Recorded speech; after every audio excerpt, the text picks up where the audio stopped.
Terakhir berkirim email itu setelah sering berkirim email. Nah, saya sudah rangkumkan untuk teman-teman, silakan. Saya sampaikan dulu bahwa pada case saya kali ini direkomendasikan oleh universitas di Jepang berhasil mendapatkan beasiswa Max dengan seorang profesor yang saya kenal dari pengalaman student exchange 2 tahun sebelumnya. Jadi profesor yang membimbing saya sekarang adalah seseorang yang saya temui di universitas itu saat saya student exchange. Tapi bukan tidak mungkin, meskipun teman-teman tidak pernah student exchange atau tidak punya kenalan melalui student exchange, bukan tidak mungkin teman-teman akan menemukan profesor yang bersedia membimbing teman-teman untuk studi lanjut.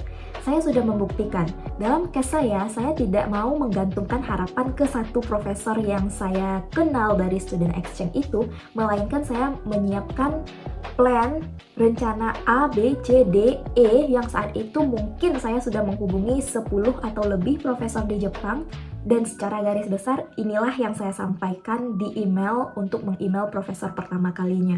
Menurut saya ini sudah cukup baik, tapi jika menurut teman-teman ini belum begitu baik, silakan komen, tulis di komentar sebaiknya seperti apa yang lebih baik. Yang pertama, yang harus diperhatikan saat meng-email profesor adalah subjek. Karena tidak semua profesor memiliki banyak waktu untuk membuka setiap email yang masuk. Jadi buatlah subjek yang eye-catching, yang saat ia pertama kali buka email, dia lihat subjeknya, oh ini penting, jadi ia akan klik itu. Tapi jika subjeknya tidak karuan, bisa jadi nanti profesornya mengabaikan dan email teman-teman tidak direspons.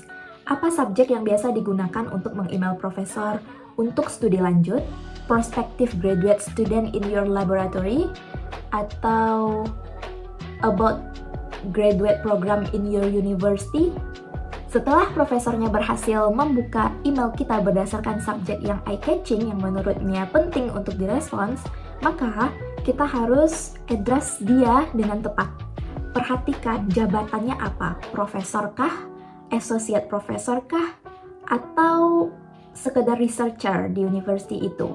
Jika ia profesor, maka address dengan profesor, misalnya Profesor XXX, Dear Profesor XXX, atau jika ia associate, Dear Associate Professor XXX. Khusus untuk di Jepang, biasanya mereka jika masih associate, ia tidak akan mau dipanggil profesor. Setelah itu bisa disertakan dengan sapaan. Sapaan beragam, misalnya hope you are doing well, hope this finds you well. Teman boleh search pembuka email di Google. Cara lain menyatakan hope you are doing well, jadi tidak klise sapaannya. Lalu dilanjutkan dengan memperkenalkan diri. Gimana kamu menemukan informasi tentang dia? How come you contact her or him gitu.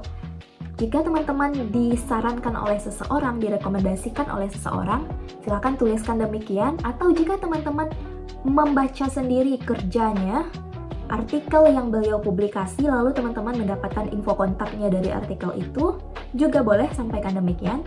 Perkenalkan, saya adalah students dari XXX, saya mengenali kamu dari kerja kamu tentang XXX, itu sesuai dengan minat saya.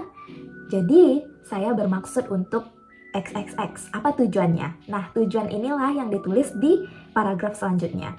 Bahwasanya teman-teman ingin melanjutkan studi bersama beliau.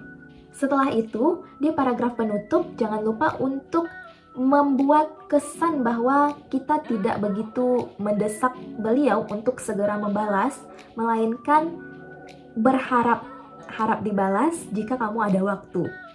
Ini menunjukkan humble, kerendahan hati kita, sehingga menurut saya memberi impresi cukup baik jika saya yang menjadi profesor saat membaca ini, saya akan, oh iya, saya akan balas kamu. Lalu tutup dengan signature. Ini penting, signature yang teman-teman mau dipanggil sebagai apa.